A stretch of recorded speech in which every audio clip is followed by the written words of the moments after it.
આજે આપણે ગાર્મેન્ટના શોપમાં આઈટમ કેવી રીતે ન્યૂ જનરેટ કરવી એ આપણે શીખીશું. તો સૌથી પહેલા આપણે માસ્ટરમાં જશું અને એમાં આઈટમ માસ્ટરમાં જશું.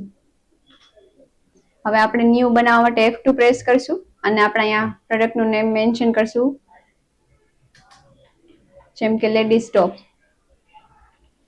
હવે એના પછી આપણે નીચે ગ્રુપમાં એનું જે ગ્રુપ હોય ને કે અહીંયા પેલા છે ને એન પ્રેસ કરશું ને એટલે આ વિન્ડો ખુલશે. હવે એમાં નો કરી અને અહીંયા F2 કરીને ન્યૂ આપણે સિલેક્ટ કરશું, જેમ કે ટોપ. એટલે જે બી ગ્રુપમાં આવતું એમાં આપણે ઈ ક્રિએટ કરવાનું રહેશે, પછી સિલેક્ટ કરવાનું એને. એવી રીતે પછી તમારા બિલમાં HSN બી આવશે, ઈ પણ આપણે અહીંયા F2 કરીને ક્રિએટ કરી નાખશું અને એનું જે GST છે એ મેન્શન કરી દેશું.